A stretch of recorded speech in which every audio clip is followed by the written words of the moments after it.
this. And it's one of those careers where you got to learn to spend money to make money. You're going to lose money during your first day. You're going to lose money during your second day. Media buying and gambling are very similar. It's all about managing your money. If your campaign is at a loss, pause it right away, look at your stats, see what's wrong, and see how you can fix it. Yo, guys, we're popping some cherries today. It's Ariel Tolome's first podcast ever. I've been in this industry since 2017. Prior then, I used to work at a call center. Later on, I grew to the point where I became a verifier, and then I started closing. Later on, I was at Affiliate Summit East, and that's when I met with Axad. And they said, Ariel, we have an amazing opportunity. We would like for you to join us. And I said, yeah. And that's when I really officially just got into pay-per-call. What was your first campaign? How nervous were you? Did you make money, lose money? The first campaign, I was like testing an auto insurance, and I tested auto warranty. Within like 3 months, I lost like $8,000. Did you want to give up at some point? Like, yo, this ain't for me, or what was going through your head? I was like, what am I doing wrong? It took me around like a year to like understand pay-per-call, and by August 2020, that's when I made my first bonus check. You know, from going to these different masterminds, being in different group calls, what's the biggest lesson you learned? The biggest lesson I learned is asking questions, because a lot of people come to these masterminds and they don't even ask questions. They just sit and just let people talk. If you ask questions, guess who's controlling the whole group? You are. You just got to be out there. Don't be scared of talking to people, and also learn to be vulnerable. Learn to face criticism.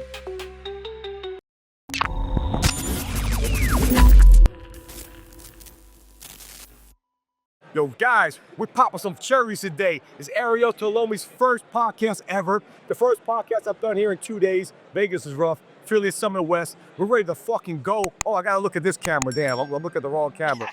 Yeah, I swear I didn't drink too much yesterday. Anyway, we got Ariel. Listen. Day 51 of being independent. Ariel, watch Ariel's IG, LinkedIn, everything. I think you're doing great things for newbies in this industry. Newbies, OBs, whatever. You're willing to be vulnerable, share your fucking story, the good, the bad, and the ugly. So it's a real honor to have you on the show. Thank you for making it here. Thank you so much, David. So I've been in this industry since 2017. And prior then, I used to work at a call center. Like, I used to be like a telemarketer, and what I'll be in my hometown in New Jersey. Shout out to Jersey. Guardian, Jersey's in the country. Yeah. And fuck Connecticut. And what I've been doing is I'll be calling people in Jersey, hey, you want to donate to the Firefighter Veterans Association? You want to donate to the breast cancer awareness, the police state troopers? And later on, I grew to the point where I became a verifier.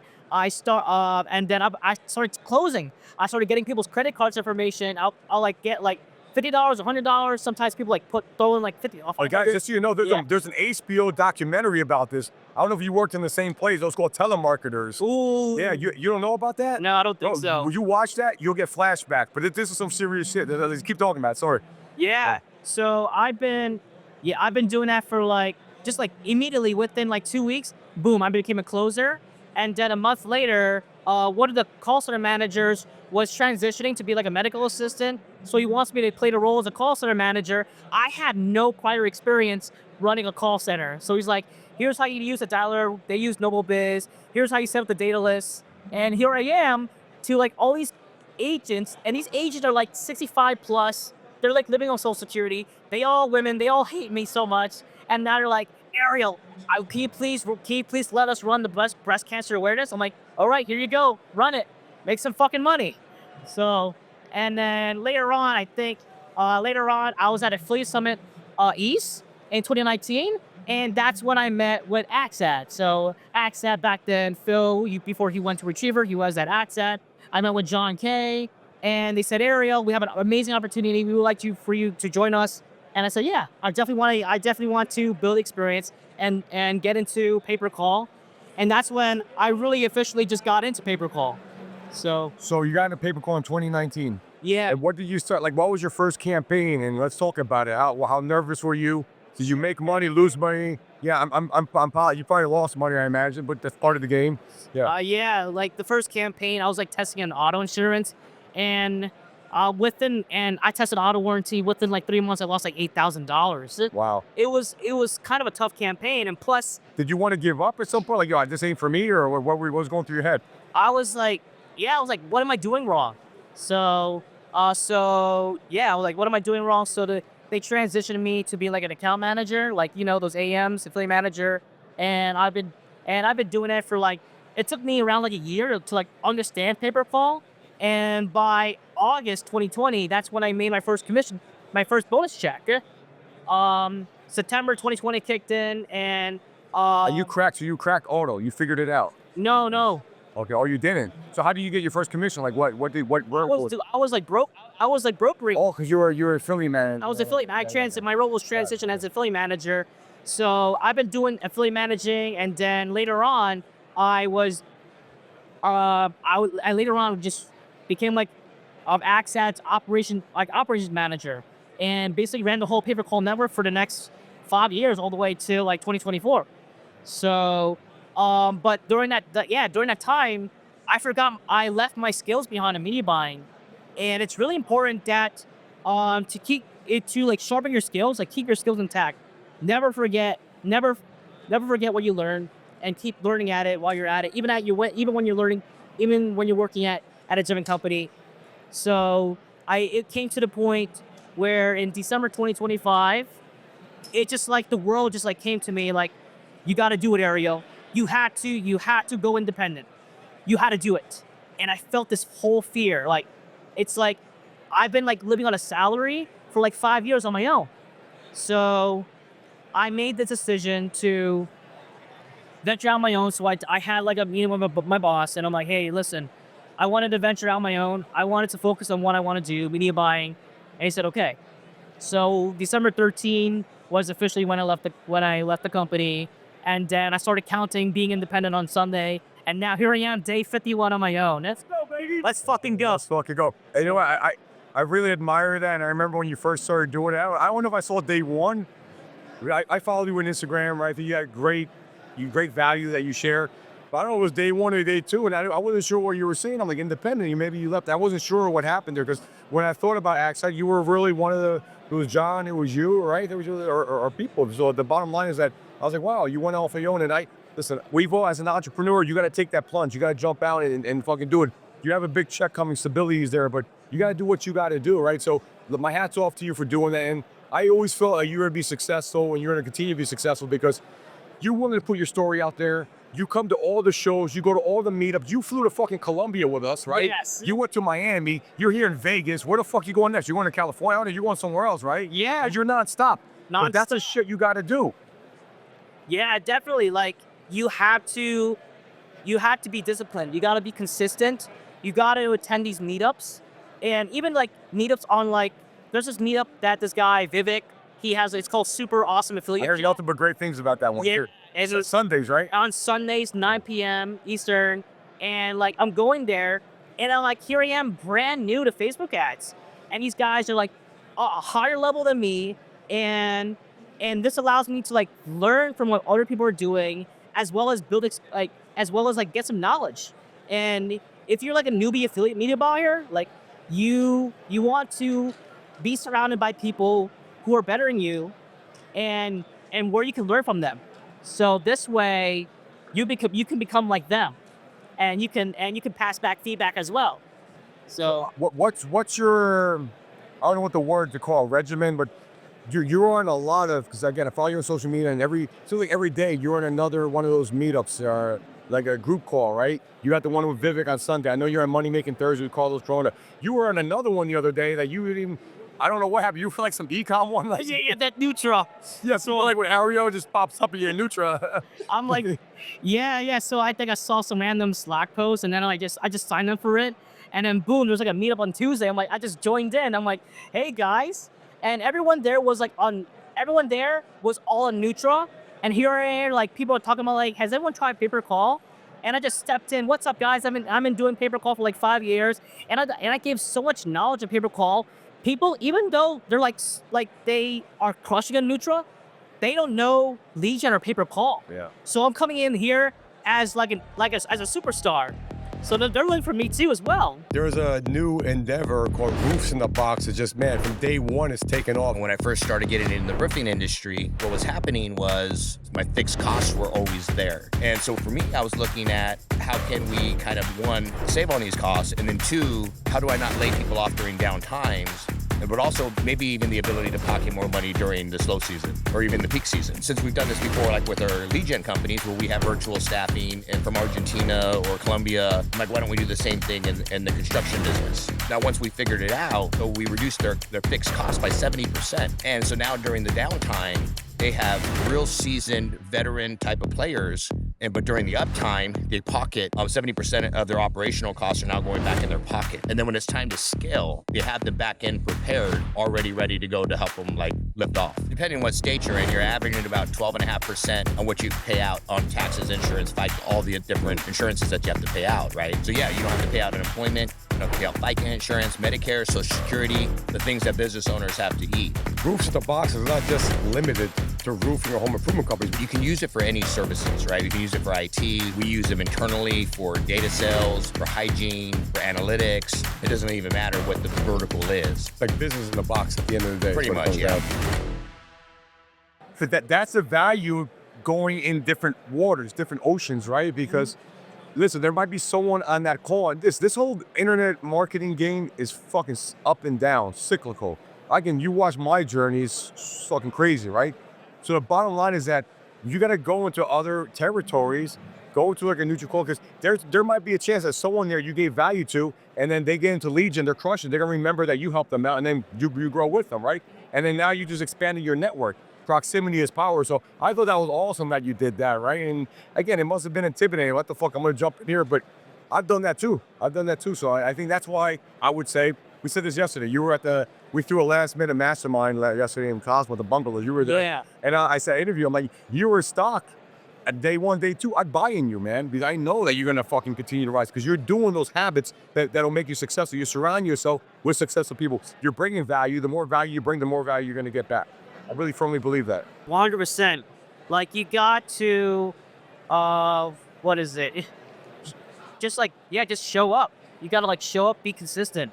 I would also say, like, what do you do when it's outside of work? Or like, let's say it's on a Saturday or Sunday. Are you going to venture out, do something? Are you going to like do some random stuff?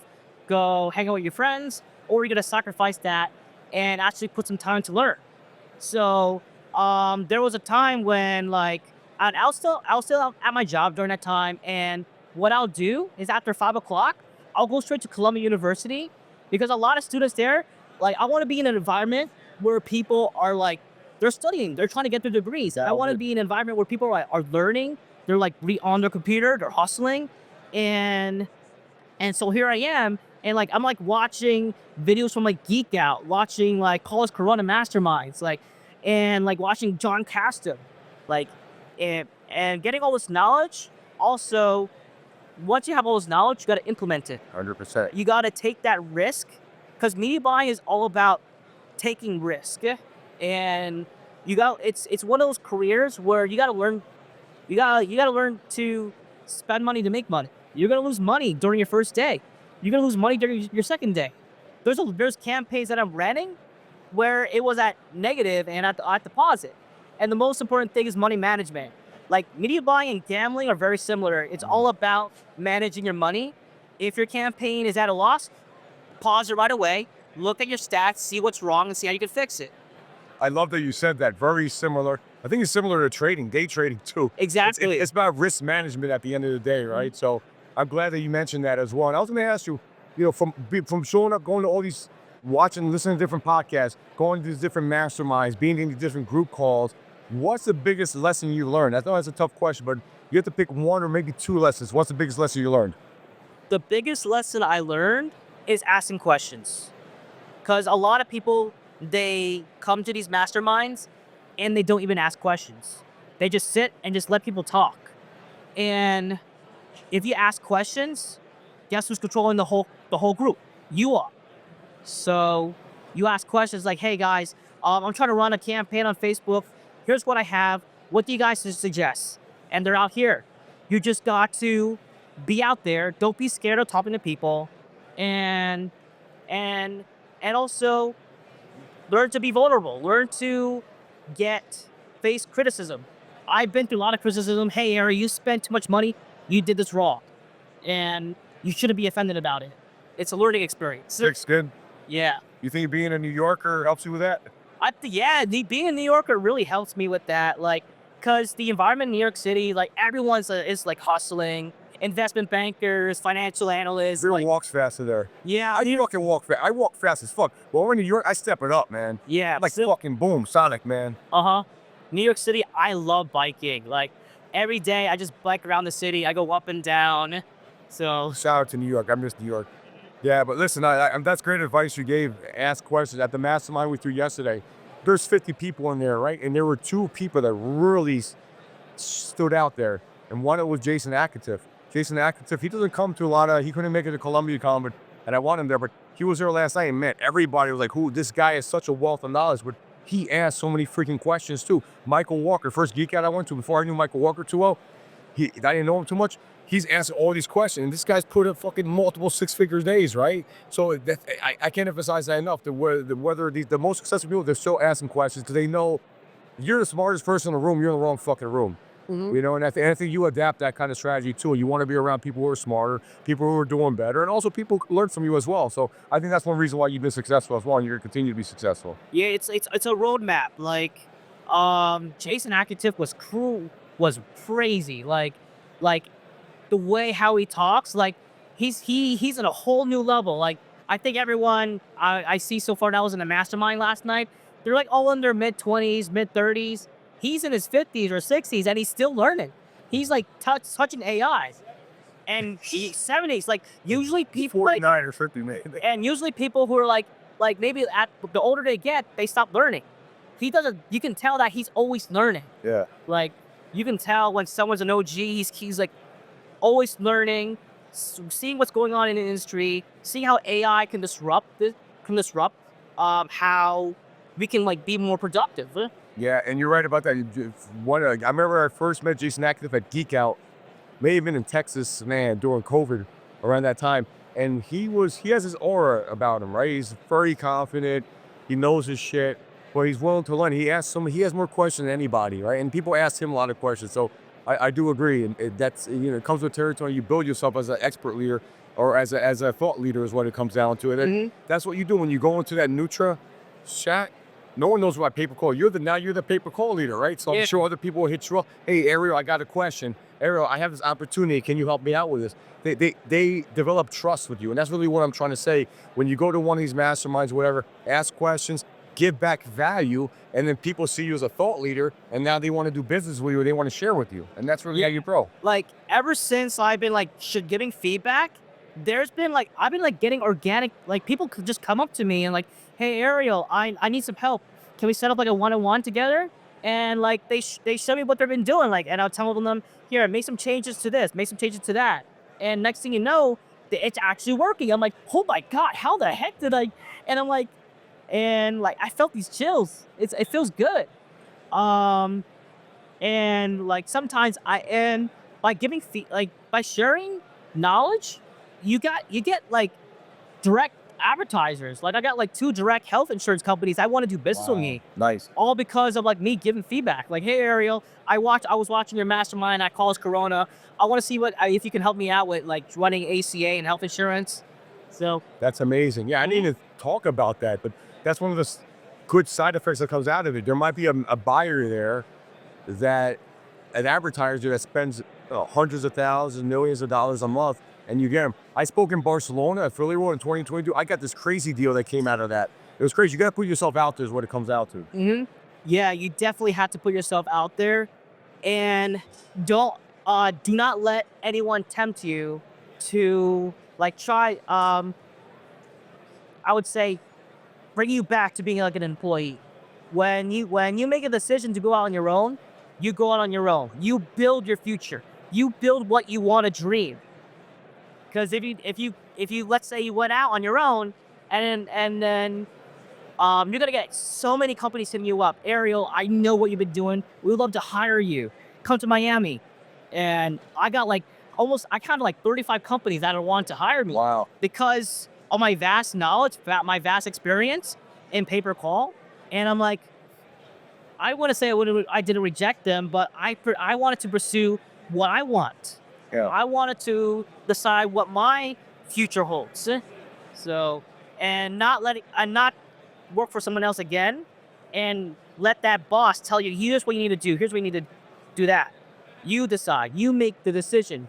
And in order to do that, you have to build a roadmap.